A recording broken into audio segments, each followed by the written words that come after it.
Financial education is the possession of the set of skills and knowledge that allows an individual to make informed and effective decisions with all of their financial resources.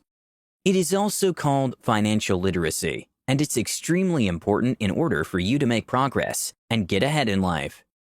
If you are looking for improvement in your personal and financial life, you might be looking for financial freedom and financial independence. It means that you want to reach a point in your life where you no longer have to depend on family, a job, or a company that you don't like for money. But there is another concept that I'd like you to understand. It is financial confidence. It is different from financial freedom.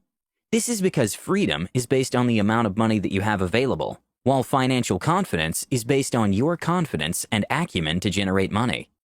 Now, here's the thing. Most people think that there is a money scarcity. They think that there is no money and making more money is impossible. But this is deeply untrue. The truth is, the world is littered with money, but only those with the skills and knowledge can acquire it. Money is like a game, and it has a bunch of rules that you just have to follow. Play according to the rules, and you will become the master of your financial life, guaranteed. In this video, I'm going to teach you the 4 most important rules of money, which are the basics of being financially free, financially confident, and financially literate. These simple rules that I will give you today will elevate your money game and take you to a whole other level you've never seen before, as long as you're hungry and dedicated. I'm going to give you all of this information for free. I don't sell books, webinars, or online courses. All the knowledge on this channel is free, so if you want to show your appreciation, click that like button and the subscribe button right now. It is actually very fascinating how all this information is becoming more and more available every day for very cheap or even for free. And everything is easily accessible with a couple of Google searches. So even if everything is at their fingertips, more than 90% of the population is still financially ignorant. Let me give you a quick example. Peter just got his monthly paycheck. After tax, he's left with $1,700. Instead of using this money to invest, save, or anything else that might be useful, he decides to waste it on a couple of barbecues with friends and many other useless liabilities. Are you a Peter? Because there are unfortunately a lot of financially ignorant people today. But the thing is, if they can change a few bad habits and develop a rich mindset, just about anyone can become rich. There are no rich people that are financially ignorant, except, of course, for those that got lucky. For example, stumbling upon a large inheritance or winning the lottery. However, statistics show that 70% of lottery winners end up bankrupt after just a few years of being extremely rich. Why is that? Again, it all comes down to how financially educated one is. If you have a lot of money, you will still make bad decisions and lose it all because you don't know what to do with it. So, if you want to become rich long-term, and not just for a couple of years, you have to get financially educated. Unfortunately, this kind of education is not taught in schools, so you need to do it by yourself. So, all the information is easily accessible, and this raises the question, why don't people learn more about finance? There are 2 main reasons why people don't get the financial education they need, despite it being extremely cheap, and in some cases, completely and totally free. Reason number 1, conventional wisdom. Here's the truth. Financial education is not conventionally okay. Most people will give you a mindset of scarcity, and if your mindset is wrong, you will never attract money. For example, growing up, your parents might have been telling you, money doesn't grow on trees, and money is the root of all evil. These lies that people tell their kids are stopping people from taking the necessary steps to a better life financially. Another conventional concept that is widely thought but is extremely wrong is the negative connotation towards debt. Debt is not that bad if you know how to use it, but still, people demonize it because they don't have the appropriate education. So, you have to stop listening to those that aren't financially literate and financially confident. You should start listening to those that actually know how to generate money, because they are the ones that can give you tips on how to become financially educated.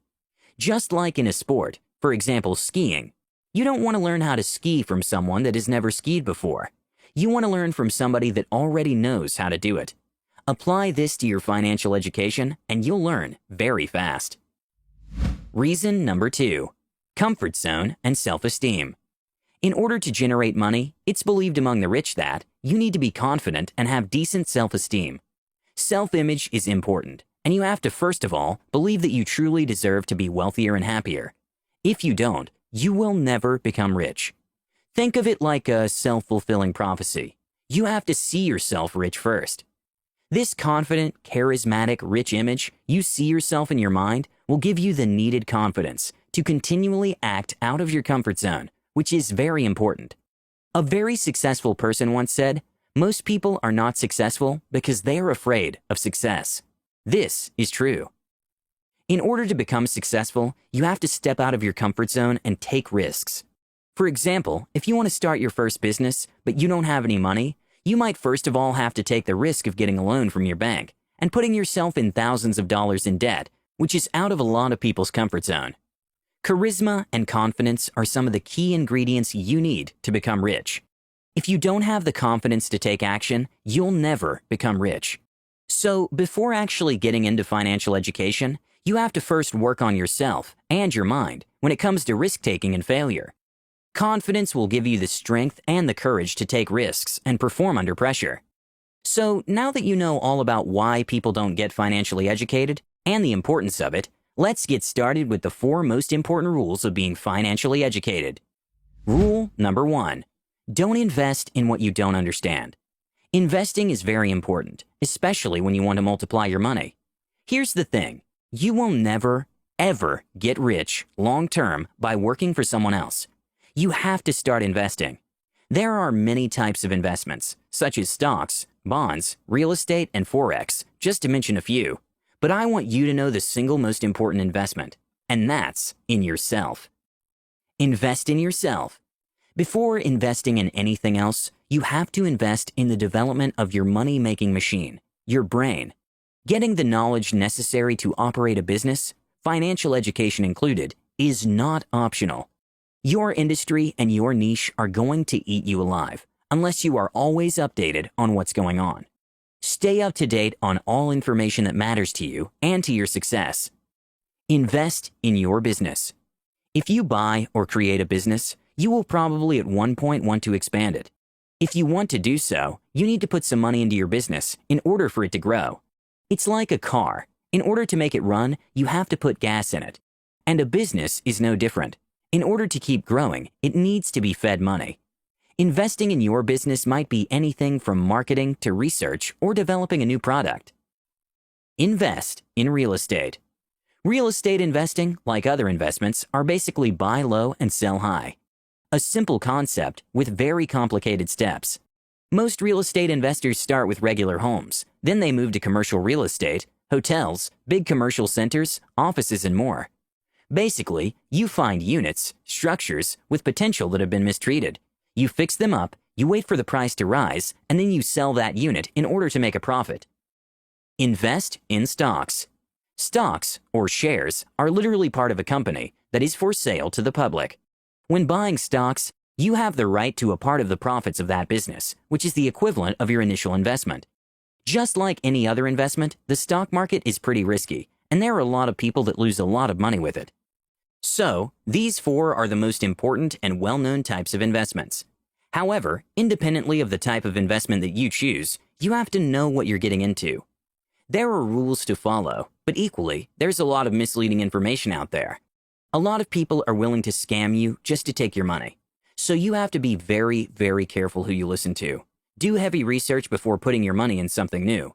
Or seek advice from a professional in that industry, preferably someone with skin in the game. Remember this rule. Never invest in something that you do not understand. Rule number 2. Debt is a powerful but deadly weapon. This one might be controversial, but the power of debt is underrated. All those that know how to use it will thrive, while those that are scared of it will miss a lot of opportunities. There is good and bad debt. Bad debt is anything that you know that you won't be able to pay off. For example, student loans. This is extremely painful, and it destroys the financial life of many people. We shouldn't ask 18-year-olds to make financial decisions of hundreds or thousands of dollars without considering the consequences. So be careful with that one, and only get in debt if you know what you're doing. On the other hand, good debt is the type of debt that you're absolutely sure you'll pay off, or you have a plan to pay it off, and it will also make you money. Getting in debt is a tool that you can use to get rich. For example, you might want to get a loan in order to start your business. If all goes as planned, you will pay off your debt and will be free to expand your business as long as you're always paying off your dues. Rule number 3. Think rich. Thinking rich is seeing yourself rich and acting rich. Essentially, you're playing the role of a rich person, and this might include living above your means. Living below your means is a defensive concept invented by financial gurus that to the most part is solid wisdom. I mean, we shouldn't live way beyond what we can afford, because that is how people end up in serious financial trouble. As long as you're disciplined and wise about what you're doing with your money, you have to also spend your money on things that give you confidence and make you feel good. Do you really think that depriving yourself of a couple of coffees at Starbucks will make you a millionaire? Instead of living below your means and saving a penny here and a penny there, start gaining new skills that will make you money in order to support your desired lifestyle. This single trick will have a huge impact on your mindset. You'll start seeing opportunities in places where you can make money. Rule number 4. Develop skills to acquire assets. Assets are things that put money in your pocket, while liabilities are things that take money out of your pocket. Your brain is your biggest asset, and you can develop it in order to be even more valuable. There are skills that are very demanded in the marketplace, and they all have 2 things in common. 1. They bring a lot of value to the market. 2. They make you a lot of money. So instead of working for someone else, start developing skills that will help you generate income from nothing, just by delivering results to the market. Figure out what best fits your abilities and develop your first high-income skills in order to gain the resources necessary to acquire more and more assets. Well, that's it for today's video. I hope you enjoyed it and gained value from it. If you did, give it a big thumbs up. Also, leave your thoughts down below. I'd love to hear them. With that said, don't forget to subscribe and enable notifications. Thanks for watching, and I'll see you in the next one.